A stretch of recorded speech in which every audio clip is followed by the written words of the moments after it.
नमस्कार विद्यार्थी मित्रांनो. WDM कन्सेप्ट आणि कंपोनंट्स हा युनिट आपण सुरू करणार आहोत.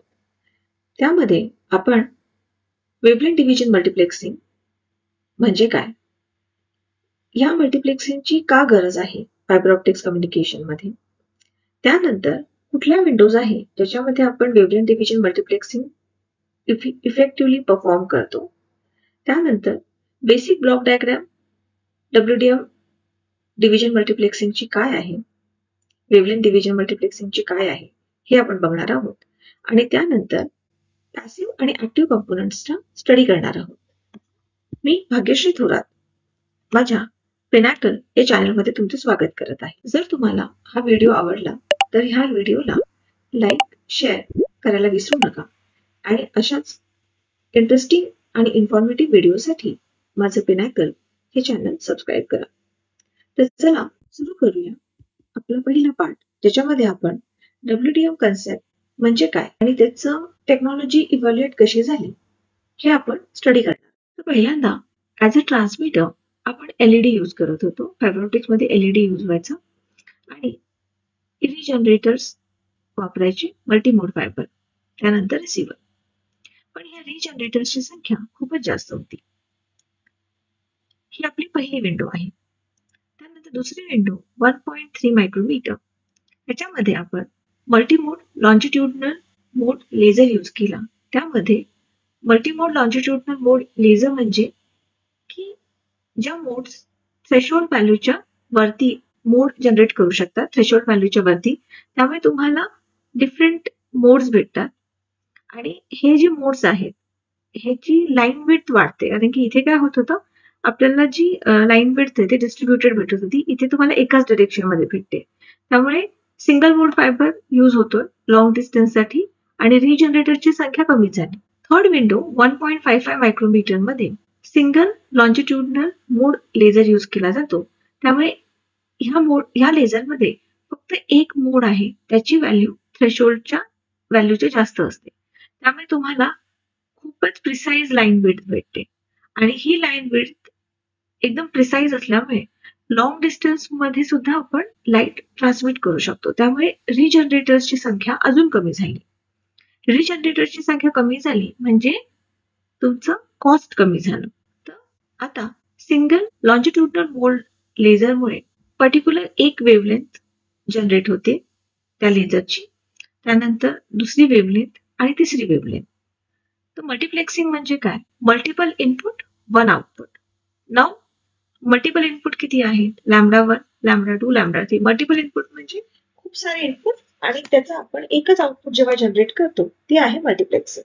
त्यानंतर ऑप्टिकल अँप्लिफायर तुम्ही यूज करू शकता आणि रिसिव्हरला डीमल्टिप्लेक्सिंग. तर अशा प्रकारे आपली जी टेक्नॉलॉजी आहे ती इव्हॅल्युएट झाली. WDM कंपोनंट्स किंवा त्याचे प्रकार सुरू करण्या अगोदर आपण WDM का वापरायचं ते बघूया. Y WDM? पहिलं तर तुमची कपॅसिटी खूप अपग्रेड होते. म्हणजे जे तुमचं एक्झिस्टिंग फायबर आहे, एक्झिस्टिंग फायबर नेटवर्क, त्याच्यामध्ये तुम्हाला फायबर ऍड नाही करावं लागणार, कारण की मल्टिपल इनपुट वन आउटपुट. तर जर का तुम्ही एक फायबर इन्स्टॉल केलाय सिंगल मोड फायबर, तर तुम्हाला फक्त काय करावं लागेल इकडे, की तुमचा जो मल्टिप्लेक्सर आहे आणि तुमचा सोर्स आहे तो चेंज करावा लागेल. म्हणजे एकदा फायबर ऑप्टिक्सचं नेटवर्क आपण इन्स्टॉल केलं तर ते काही चेंज करायचं नाहीये. हे बेनिफिशियल काय, कारण की फायबर ऑप्टिक्स आपण एकदा इन्स्टॉल केलं तर आपण काय करतो, डिग करतोय जमिनीमध्ये आणि वायर प्लेस करतोय आणि ह्याच्यामध्ये खूप जास्त खर्च आहे इन्स्टॉलेशनचा. त्यामुळे आपल्याला जर का इन फ्युचर कपॅसिटी अपग्रेड करायची असेल तर पूर्ण नेटवर्क बदलणं हे फिजिबल सोल्युशन नाहीये. त्यामुळे WDM खूप महत्वाचं आहे. त्यानंतर आहे ट्रान्सपरन्सी. प्रत्येक जे ऑप्टिकल चॅनल आहे ते डिफरंट ट्रान्समिशन फॉर्मॅट कॅरी करू शकतो. म्हणजे एक लॅम्बडा आहे जो वेव्हलेंथ ट्रान्समिशन होत आहे, तो असिंक्रोनस बीट वापरू शकतो, एक अॅनालॉग करू शकतो, एक डिजिटल करू शकतो. म्हणजेच एका वेळेला तुम्ही different format, audio, video, digital, कुठलाही फॉर्मॅट तुम्ही फायबर ऑप्टिक वरती ट्रान्समिट करू शकता. त्यानंतर तिसरा आणि महत्वाचा ऍडव्हान्टेज आहे स्केलेबिलिटी. स्केलेबिलिटी म्हणजे की तुम्हाला जर का वेगळं काही डिमांड वाढवायची असेल तर तुम्हाला फक्त एक मल्टिप्लेक्सर आणि लेझर सोर्स विकत घ्यावा लागेल आणि इन्स्टॉल करावा लागेल आणि तुमची जी ॲडिशनल जी काय रिक्वायरमेंट आहे अपग्रेडेशनची ती कम्प्लीट होऊन जाईल. तुम्हाला फायबर म्हणजे ऍक्च्युअल नेटवर्कमध्ये तुम्हाला काहीच करायचं नाहीये, फक्त तुम्हाला इनपुट आणि आउटपुट बदलायचं आहे. त्यानंतर आहे वेव्हलेंथ राउटिंग आणि स्विचिंग. तर सगळ्यात महत्वाचं आहे की जेव्हा आपलं पॅकेट ट्रॅव्हल करायला सुरू करतो तर सगळ्यात महत्वाचा कन्सेप्ट आहे तो म्हणजे राउटिंग. तो राउटिंग कसा करणार आहे आणि एका नोडपासून दुसऱ्या नोडमध्ये स्विचिंग कसं करणार आहे. तर वेव्हलेंथ डिव्हिजन मल्टिप्लेक्सिंग यूज केल्यामुळे आपण वेव्हलेंथ राउटिंग म्हणजे एका वेव्हलेंथ मधून दुसऱ्या वेव्हलेंथ मध्ये वेव्हलेंथ राउटेड स्विचेस किंवा वेव्हलेंथ राउटर यूज करू शकतो. त्यामुळे तुमचं वेव्हलेंथ यूज केल्यामुळे तुमचं जे वेगळं डायमेन्शन आहे ते आहे टाइम आणि स्पेस. ही बेसिक ब्लॉक डायग्राम आहे वेव्हलेंथ डिव्हिजन मल्टिप्लेक्सिंगची. प्रत्येक वेव्हलेंथ ही एका सेपरेट चॅनल सारखी काम करते फायबरमध्ये. म्हणजे हा पहिली वेव्हलेंथ आहे लॅम्बडा 1, ही दुसरी आहे डिफरंट वेव्हलेंथ आहे. ह्या आकारावरून तुम्हाला कळेल की प्रत्येकाचं वेव्हलेंथ वेगळी आहे. ते हे इंडिव्हिज्युअल फायबर लाईन्स आहेत. त्यानंतर ऑप्टिकल मल्टिप्लेक्सर प्लेस केलाय आणि मेनी टू वन म्हणजे खूप टू एकाच ह्याच्यावरती सिंगल फायबरवरती लॅम्बडा 1, लॅम्बडा 2 आणि लॅम्बडा एन जेवढे पण तुम्ही इथे वेव्हलेंथ कनेक्ट कराल तेवढे तुम्हाला इथे आउटपुट म्हणून भेटेल.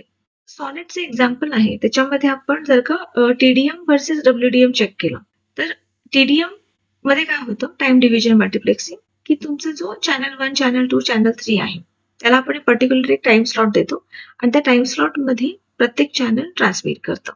पण ह्याचा मेन डिसएडव्हान्टेज काय आहे टीडीएमचा, इफ जर का सेकंड चॅनल ट्रान्समिट नाही करत आहे तर तो टाइम स्लॉट एकतर रिकामा जातो आणि दुसरं आहे की एकाच वेळेला आपण जर का सगळे चॅनल ट्रान्समिट केले तर माझी बँडविड्थ युटिलाइज होते कारण की फायबरमध्ये खूप जास्त बँडविड्थ आहे. तर हे डब्ल्यूडीएम मॅक्स मध्ये काय होतं माझं चॅनल 1, चॅनल 2, चॅनल 3 आहे आणि माझा बीट जो बँडविड्थचा माझा रेट आहे तो बीट्स पर सेकंड झाला आणि ह्याच्यामध्ये काय झालं की माझ्या त्या एन चॅनल मध्ये मला डिवाइड करायला लागलं. त्याच्यामध्ये आपल्याला खूप सारे ऍक्टिव्ह आणि पॅसिव्ह कंपोनंट लागणार आहेत कारण आपल्याला पहिलं तर सिग्नल कंबाईन करायचा आहे फायबरचा, त्याच्यानंतर तो डिस्ट्रीब्यूट करायचा आहे, आयसोलेट करायचा आहे, एका पर्टिक्युलर डिस्टन्स नंतर अटेन्युएशन येणार आहे त्यामुळे अँप्लिफाय करायचंय आणि अँप्लिफाय करताना सुद्धा वेगवेगळ्या वेव्हलेंथला अँप्लिफाय करायचंय.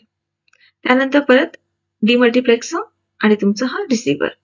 त्यामुळे आपल्याला किती ऍक्टिव्ह आणि पॅसिव्ह कंपोनंट्स लागणार आहेत. फर्स्ट तुमचं लेझर, देन त्याच्यानंतर multiplexer, amplifier, optical amplifier, optical demux आणि रिसिव्हर. आता डब्ल्यूडीएम चे किती टाइप्स आहेत जे आपण ऍक्च्युअल मध्ये यूज करतो ते बघूया. तर डब्ल्यूडीएम जी टेक्नॉलॉजी आहे मल्टिपल वेव्हलेंथ आपण ट्रान्समिट करतो एकाच फायबरवरती. त्याचे 2 टाइप्स आहेत, CWDM कोरस डब्ल्यूडीएम आणि डेन्स डब्ल्यूडीएम DWDM. तर कोरस डब्ल्यूडीएम म्हणजेच काय, वायडर चॅनल स्पेसिंग, 2 चॅनल मध्ये स्पेसिंग असणारे 20 nm आणि ह्याची कॉस्ट खूप कमी असते. आणि डेन्स डब्ल्यूडीएम मध्ये जे चॅनल स्पेसिंग आहे ते 0.8 nm आहे. त्यामुळे आपल्याला जास्त ट्रान्समिशन चॅनल्स आपण खूप जास्त चॅनल्स ट्रान्समिट करू शकतो म्हणजे 16+ वेव्हलेंथ आणि ह्याची कपॅसिटी खूप हाय असते. तर हे खूप महत्वाचा पॉइंट आहे, तो लक्षात ठेवा की CWDM म्हणजे चॅनल स्पेसिंग 20 nm आणि DWDM म्हणजे चॅनल स्पेसिंग 0.8 nm. जे पहिलं नेटवर्क आहे डब्ल्यूडीएमचं ते फक्त 2 वेव्हलेंथ मध्ये यूज केलं, 1310 आणि 1550 nm. आज जे डब्ल्यूडीएम यूज होत आहे ते सिस्टीम युटिलायझेशन मध्ये 16, 32, 64, 128 किंवा ह्याच्यापेक्षा जास्त वेव्हलेंथ यूज करतात, पण थर्ड विंडो मध्ये. जी थर्ड विंडो आहे 1550 nm विंडो. जी प्रत्येक इंडिपेंडेंट चॅनल आहे त्याची जर का आपण कपॅसिटी बघितली तर मिनिमम आपल्याला 10 गिगाबिट्स पर सेकंड डिजिटल और SCMA अॅनालॉग मध्ये भेटते. म्हणजे एक इंडिपेंडेंट चॅनल आपल्याला भेटते आणि ह्याची जी स्टँडर्ड चॅनल ग्रीड आहे ते इन्क्लूड करते 50, 50, 100, 200, 1000 गिगाहर्ट्ज स्पेसिंग. आता हे गिगाहर्ट्ज मध्ये आहे ते तुम्ही NM मध्ये कन्वर्ट करू शकता. त्यानंतर जी तुमची वेव्हलेंथ स्पेसिंग आहे, वेव्हलेंथ स्पेसिंग म्हणजे काय, जे आपण बघतो की आपला इंटरसिम्बॉल इंटरफरन्स नकोय. 2 चॅनल मध्ये आपल्याला सिग्नल्स इंटरफेस नाही झाले पाहिजे, त्यासाठी आपण एक गार्ड बँड देतो. ही आहे तुमची वेव्हलेंथ स्पेसिंग. तर ती वेव्हलेंथ स्पेसिंगची मुख्यत्वे डिपेंडंट आहे तुमचा लेझरची लाईन विड्थ किती आहे आणि तुमच्या ऑप्टिकल फायबरची बँडविड्थ किती आहे. कारण की तुमची कंपोनेंट्स स्पेसिंग कमी जास्त करायला प्रॉब्लेम नाहीये, पण तुमचे कंपोनेंट्स जे वापरणार आहोत आपण ते ह्याला सपोर्ट केले पाहिजे. नाही तर तुमचं सगळं नॉईस किंवा ते त्याला रिस्पॉन्डच करणार नाही. आता आपण बघूया की ITUT स्टँडर्ड्स जे आहेत ट्रान्समिशनचे WDM विंडोसाठी ते कुठले आहेत. ITUT स्टँडर्ड जे आहेत ते आहेत सेकंड विंडो जे आहे 1300, त्याची टोटल बँडविड्थ आहे 14 टेट्राहर्ट्झ. आणि जी दुसरी विंडो आहे 1550 त्याची बँडविड्थ आहे 15 टेट्राहर्ट्झ. तर अप्रॉक्सिमेटली तुम्हाला 30 टेट्राहर्ट्झ मिळतात, जे की आपण WDM म्हणजे मल्टिप्लेक्सिंग साठी यूज करू शकतो. तर आता तुमचं 100 गिगाहर्ट्झ आहे आणि 100 गिगाहर्ट्झ मध्ये तुमचं 0.8 nm DWDM साठी चॅनल स्पेसिंग यूज केलेलं आहे. तर तुम्हाला ऍक्च्युअल मध्ये 1535 ते 1562 nm एवढे तुम्हाला भेटतात चॅनल्स. म्हणजे याच्यामध्ये तुम्ही चॅनल्स अलोकेट करू शकता. आता प्रिन्सिपल्स काय आहे DWDM चे. तर जी तुमची मॉड्युलेटेड लेझर आहे त्याची बँडविड्थ आहे 10 to 50 मेगाहर्ट्झ म्हणजे 0.001 nm. जो टिपिकल गार्ड बँड आहे तुमचा तो आहे 0.4 to 1.6 nm. त्यानंतर 80 nm और 14 टेट्राहर्ट्झ तुम्ही यूज करू शकता. 1300 nm बँड म्हणजे तुमचा जो सेकंड बँड होता 1300 nm चा, त्याच्यामध्ये तुम्ही 80 nm किंवा 14 टेट्राहर्ट्झ यूज करू शकता, जे आपण बघितलं मागे. आणि जो थर्ड आहे तुमचा बँड 15 टेट्राहर्ट्झचा, त्याच्यामध्ये तुम्ही 120 nm यूज करू शकता. त्यानंतर हे जे डिस्क्रीट वेव्हलेंथ्स आहेत ते तुम्ही इंडिव्हिज्युअल म्हणजे एक एक चॅनल मॉड्युलेट, त्याच्यानंतर राउटिंग आणि स्विचिंग म्हणजे एका नोडमधून दुसऱ्या नोडमध्ये स्विच करताना इंडिव्हिज्युअली करू शकता. म्हणजे तुम्हाला फिल्टर लावायचं आणि त्याच्यामधून ती वेव्हलेंथ सेपरेट करून तुम्ही ती वेव्हलेंथ ऍड करू शकता किंवा ड्रॉप करू शकता, ज्या वेळेला तुम्हाला ती वेव्हलेंथ किंवा ती ट्रान्समिशन जे मेसेज आहे ते तुम्हाला पाहिजे असेल त्यावेळेला. आता हे सगळं करण्यासाठी तुम्हाला खूप जास्त वेगवेगळे पॅसिव्ह आणि ऍक्टिव्ह डिव्हाइसेस लागणार आहेत. आणि हा जो पूर्ण आहे तुमचं वेव्हलेंथ किंवा तुमची स्पेसिंग जी आहे डेल्टा बी, ती त्याच्यासाठी फॉर्म्युला आहे speed of a light divided by lambda square आणि तुमचा डेल्टा लॅम्बडा. आतापर्यंत आपण सगळे ऍडव्हान्टेजेस बघितले DWDM चे, पण ह्याचे लिमिटेशन्स काय आहेत? ह्याचे काही लिमिटेशन्स आहेत का?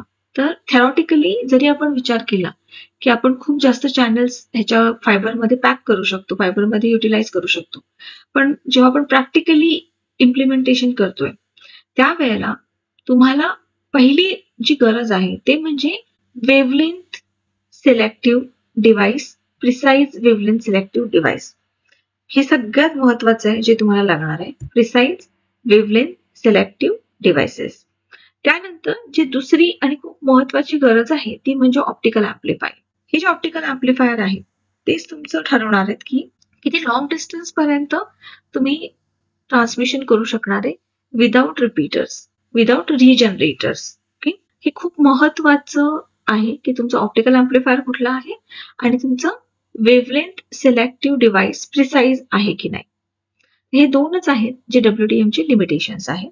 पुढच्या व्हिडिओमध्ये आपण WDM डिव्हाइसेस ऍक्टिव्ह आणि पॅसिव्ह कुठले आहेत ते अभ्यास करणार आहोत. हा व्हिडिओ तुम्हाला आवडला असेल तर नक्की लाईक करा आणि तुम्हाला एखादा प्रश्न आला असेल तर तो कमेंटमध्ये लिहायला विसरू नका. महत्त्वपूर्ण आणि सोप्या भाषेतील व्हिडिओसाठी माझं पिनॅकल हे YouTube चॅनल सबस्क्राईब करायला विसरू नका. धन्यवाद.